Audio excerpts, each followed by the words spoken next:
चलो student start करते हैं आज का टॉपिक फिर से essential elements of a valid contract. कल हमने ऐसे ही खाली पढ़ लिया था कि essential elements of a valid contract क्या होते हैं पॉइंटर फॉर्म में।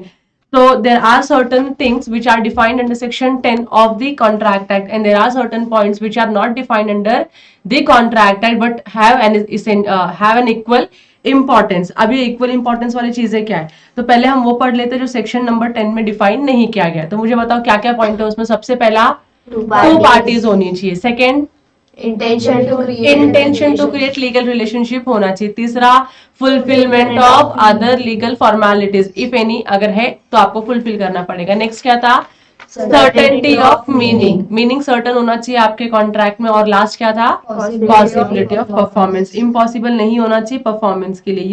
ये 5 पॉइंट हमने कल पढ़े थे जो सेक्शन नंबर 10 में डिफाइन नहीं किए हैं। अब फिर कुछ पॉइंट्स ऐसे थे जो सेक्शन नंबर 10 में डिफाइन किए गए थे। क्या है वो सबसे पहला एग्रीमेंट होना चाहिए। बिना अग्रीमेंट के आपका कॉन्ट्रैक्ट बन ही नहीं सकता। दूसरा क्या होना चाहिए प्री कंसेंट होना चाहिए। तीसरा और क्या होना चाहिए lawful consideration legal object and not expressly to be declared by law. ऐसे कुछ अग्रीमेंट है जिनको लॉ डिक्लेयर करता है कि भाई ये गलत अग्रीमेंट है, वैसा नहीं होना चाहिए। अगर ये सारे पॉइंट्स आप फुलफिल करते हो तो आपके essential elements of a valid contract जो है वो क्या हो जाते हैं कंप्लीट हो जाते हैं। So moving ahead, thank you.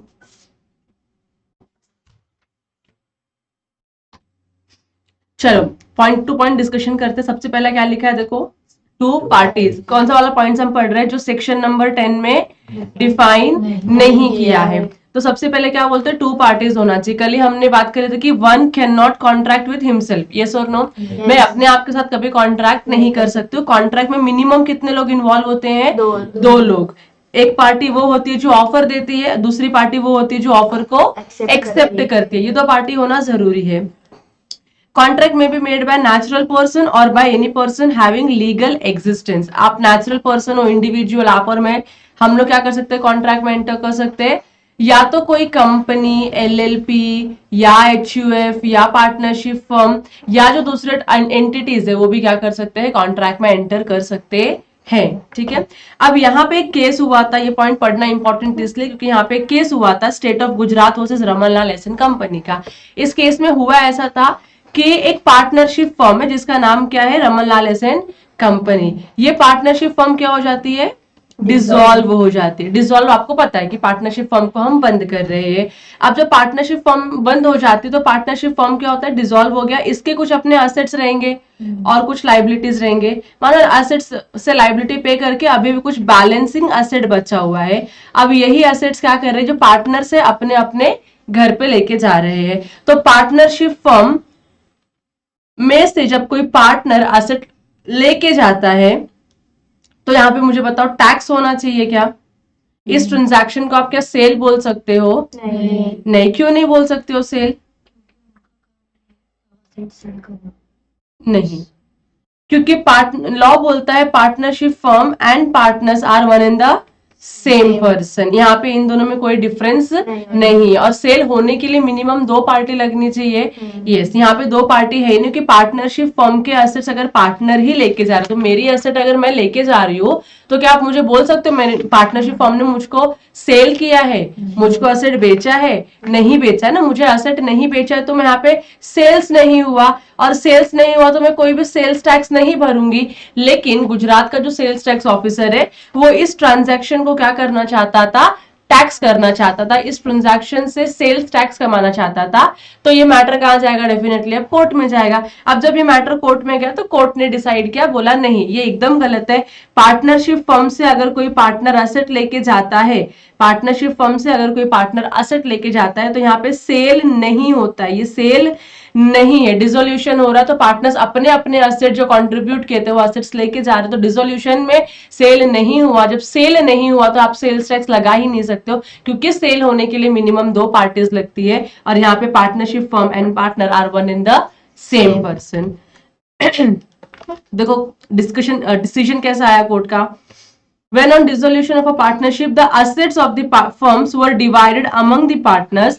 The sales tax officer wanted to tax this transaction sorry, It was held that it was not a sale and the partners being the joint owner of those assets cannot be both buyer and the seller. ये clear हो गया आप लोगों को? Yes. Next बात करते हैं parties must intend to create legal obligation. अगर आपकी पार्टी लीगल ऑब्लिगेशन या लीगल रिलेशनशिप क्रिएट करने का इंटेंशन रखते हैं तो ही ये एक वैलिड कॉन्ट्रैक्ट बनेगा, वरना वैलिड कॉन्ट्रैक्ट नहीं होगा. तो यहाँ पे क्या लिखा है, there must be an intention on the part of the parties to create legal relationship between them. Social और domestic type of agreement are not enforceable in the court of law and hence they do not result into a contract. कल हमने discuss कर लिया था social type के, domestic type के जो भी अग्रीमेंट होते हैं वो कॉन्ट्रैक्ट में कन्वर्ट नहीं होते हैं, इसके लिए वो एनफोर्सिएबल भी नहीं है. अब यहाँ पे ना दो एग्जाम्पल देके रखा हुआ है. एग्जाम्पल है एक बैल्फर एंड बैल्फर का और दूसरा एग्जाम्पल है सन एंड फादर का. मैं आपको पहले ये वाला एग्जाम्पल समझाती हूँ. नहीं, सन एंड फादर का नहीं है, सॉरी मैंने गलत बोला. यहाँ पे देखो क्या लिखा है, A sold goods to B on a condition that he must pay for the amount of the goods within 30 days. यहाँ पे बता रहे कि ए ने क्या किया है, बी को गुड्स बेचा है. ए ने बी को गुड्स बेचा है और बोला है कि आपको गुड्स का पेमेंट कब करना है, विद इन 30 डेज. बताओ क्या ये कॉन्ट्रैक्ट है या नहीं है? Tell me whether it is a contract or not. Guess करो. ए का एक ऑब्लिगेशन है बी को गुड्स देना, बी का ऑब्लिगेशन है ए को उस गुड्स के बदले में पैसे देना. अगर ए गुड्स नहीं देता है या बी पैसे नहीं देता तो क्या ये एक दूसरे के ऊपर केस कर सकते हैं? यस, केस कर सकते हैं. तो yes, it is a contract. ये क्या है, एक वैलिड कॉन्ट्रैक्ट है. क्या यहाँ पे intention to create legal relationship है? यस, यहाँ पे intention to create legal relationship है. इसका ये मतलब है कि अगर बी ने गुड्स ले लिया और मुझको पैसे नहीं दिए तो मैं बी के ऊपर क्या करूंगा, स्यू करूंगा. या तो अगर ए ने पैसे ले लिए लेकिन गुड्स नहीं दिए तो बी क्या करेगा, ए के ऊपर स्यू करेगा. तो यहाँ पे एक वैलिड कॉन्ट्रैक्ट क्रिएट हुआ है. यहाँ पे क्या हुआ है, एक वैलिड कॉन्ट्रैक्ट क्रिएट हुआ है. सो यहाँ पे देखो क्या लिखा है, here A intended to create a legal relationship with B, hence the same is a contract and on failure by B for making a payment on due date A can sue him in the court of law. ये clear हो गया. ये एक contract है, इसका example दिया. अब ये बैल्फर एंड बैल्फर का केस हुआ था. इस केस में क्या है देखो, एक हस्बैंड है, ये हस्बैंड है और ये कौन है, वाइफ है. हस्बैंड ने अपने वाइफ को प्रॉमिस किया है कि वो उसको कुछ मेंटेनेंस अमाउंट देगा एनुअली और मंथली. हस्बैंड ने प्रॉमिस किया अपनी वाइफ को कि मैं आपको कुछ मेंटेनेंस अमाउंट दूंगा. तो मुझे बताओ क्या यहाँ पे हस्बैंड ने कोई लीगल रिलेशनशिप क्रिएट करने का ट्राई किया अपने वाइफ के साथ? नहीं, यहाँ पे कोई भी इंटेंशन नहीं है लीगल रिलेशनशिप क्रिएट करने का. अब जब हस्बैंड ने प्रॉमिस किया था वाइफ को कि मैं आपको मंथली मेंटेनेंस या एनुअल मेंटेनेंस दूंगा, उसने कुछ टाइम तक दिया भी मेंटेनेंस अपनी वाइफ को, लेकिन आफ्टर सर्टेन पीरियड उसने मेंटेनेंस देना बंद कर दिया वाइफ को. अब वाइफ देखो पैसे लेके क्या करेगी बेचारी, बच्चे होंगे तो बच्चों को पालेगी, नहीं बच्चे होंगे तो क्या करेगी, खुद के ऊपर इन्वेस्ट करेगी, खाने पीने का खर्चा, ब्यूटी पार्लर जाने का खर्चा और मेकअप करने का खर्चा, शॉपिंग करने का खर्चा. खर्चे होते हैं ना वाइफ के बहुत सारे. तो वाइफ को तो पैसे आ रहे थे हस्बैंड से, अब हस्बैंड ने पैसे देना बंद कर दिया तो वाइफ के तो सारे खर्चे पे ताले लग गए. तो वाइफ को टेंशन आने लगी मेरे को पैसे क्यों नहीं दे रहा. अब क्यों नहीं दे रहा उसके अलग रीजन है, हम उसमें नहीं जाने वाले. अब जब वाइफ को पैसे नहीं मिला तो वाइफ को गुस्सा आएगा कि नहीं आएगा बताओ. बीइंग अ वाइफ, अगर आप लोग गेस करो कि आप लोग वाइफ को किसी के, आपके हस्बैंड ने बोला है कि आपको पेमेंट हर महीने कुछ अमाउंट देगा और 2-3 महीने देने के बाद वो आपको अमाउंट नहीं देता है, will you be angry on him? Of course आप बहुत ज्यादा गुस्सा करोगे. तो वाइफ को भी ना बहुत गुस्सा आया हस्बैंड के ऊपर और वाइफ कहाँ चली जाती है, कोर्ट में चली जाती है. और कोर्ट में जाती है, बोलती है मुझे अपने हस्बैंड के अगेंस्ट में केस फाइल करना है. बताओ कोर्ट इनका केस एंटरटेन करेगी क्या? नहीं. क्यों? क्या यहाँ पे हस्बैंड और वाइफ के बीच में कॉन्ट्रैक्ट था? नहीं. कंसिडरेशन था? नहीं था. तो यहाँ पे कोई कॉन्ट्रैक्ट क्रिएट नहीं हुआ. तो इस सिचुएशन में वाइफ हार जाती है. ये समझ में आ रहा है आप लोगों को? देखो, A husband agreed to pay his wife certain amount as a maintenance every month while he was abroad. वो इंडिया में, या फिर वो एक तो इंडिया का तो केस ही नहीं है, सॉरी, एक प्लेस से दूसरे प्लेस में हस्बैंड और वाइफ अलग अलग रहते थे. तो उसने जब वो अब्रॉड में था तो उसने प्रॉमिस किया था कि अपनी वाइफ को मंथली मेंटेनेंस अमाउंट देगा. हस्बैंड फेल्ड टू पे the promised amount, wife sued him for the recovery of the amount. Here in this case, wife could not recover as it was a social agreement and the parties did not intend to create any legal relationship. तो ये बैल्पर versus बैल्पर का case है, जहाँ पे husband कुछ amount अपनी wife को monthly maintenance के नाम पे देगा और हस्बैंड अगर नहीं पे करता है तो इस सिचुएशन में अगर वाइफ केस करती है अपने हस्बैंड के ऊपर, वाइफ नहीं जीत पाएगी, अपने हस्बैंड से कोई पैसे रिकवर नहीं कर पाएगी, क्योंकि यहाँ पे एक ही चीज नहीं है, that is valid contract in दोनों के बीच में क्रिएट नहीं हुआ है, ना यहाँ पे कोई कंसिडरेशन है, ना एनफोर्सिबिलिटी बाय लॉ है, इसके लिए ये कॉन्ट्रैक्ट में कन्वर्ट नहीं हुआ और इसकी वजह से वाइफ क्या हो जाती है, केस हार जाती है। ये क्लियर हो गया आप लोगों को? तो यहाँ पे आपका इंटेंशन जो है बहुत ही इंपॉर्टेंट रोल प्ले करता है। क्लियर? अब नेक्स्ट है other formalities to be complied with in certain cases. कुछ केसेस में आपको क्या करना पड़ेगा, कुछ फॉर्मेलिटीज फुलफिल करनी पड़ेगी।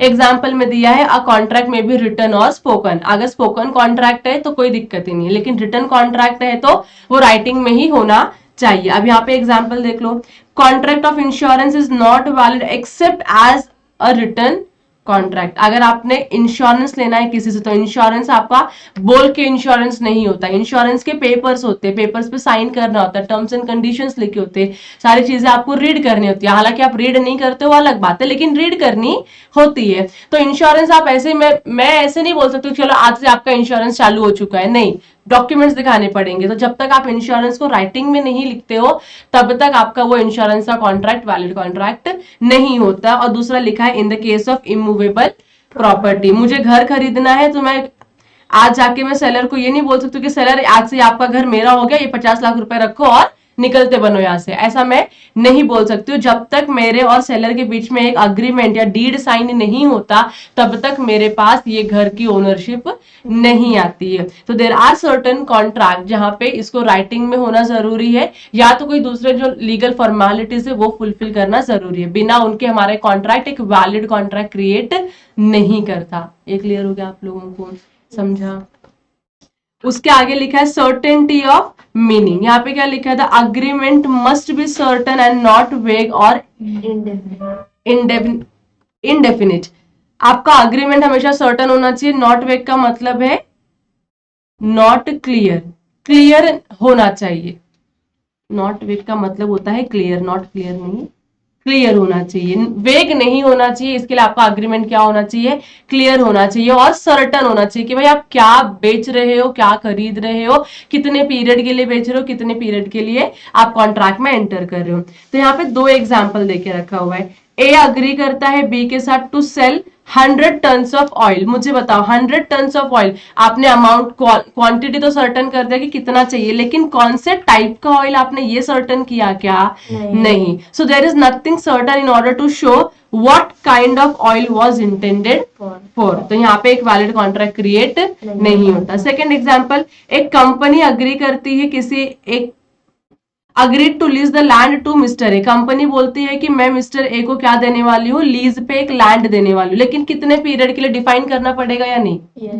कितने पीरियड ऑफ, आपका देखो कोई भी आप रेंट अग्रीमेंट क्रिएट कर लो या तो फिर आप कोई लीज अग्रीमेंट क्रिएट करो, पीरियड स्पेसिफाई करना इंपॉर्टेंट है कि नहीं है?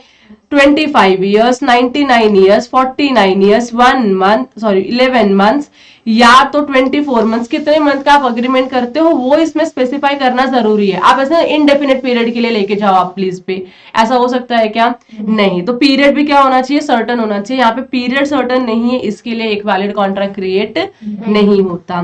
The contract is not valid as the period of lease is not mention. ये क्लियर हो गया आप लोगों को सर्टेनिटी ऑफ मीनिंग का पॉइंट? नेक्स्ट आता है पॉसिबिलिटी। पॉसिबिलिटी में बताना ही क्या है आपको, यहाँ पे ए अग्री करता है बी के साथ कि मैं जादू से क्या करूंगा, आपको ट्रेजर ढूंढ के दिखाऊंगा। पॉसिबल है क्या? शक्ल लगा बूम बूम की पेंसिल है आपके पास कि आप ड्राइंग करते ही आ जाएगी बाहर? नहीं ना, आप कोई जादूगर तो हो नहीं, मैजिशियन तो हो नहीं कि ऐसे रुमाल को तोता बना दोगे और कुछ भी कर दोगे, नहीं, that is not going to happen. तो ये क्या है, एक इनवैलिड अग्रीमेंट है। ये समझ में आ गया आप लोगों को? So these agreements cannot be enforced as it is impossible to perform। यहाँ तक क्लियर हो गया आप लोगों को? Yes। इसके बाद हम पढ़ने वाले हैं वो सारे पॉइंट जो सेक्शन नंबर 10 में डिफाइन किया गया है। धन्यवाद।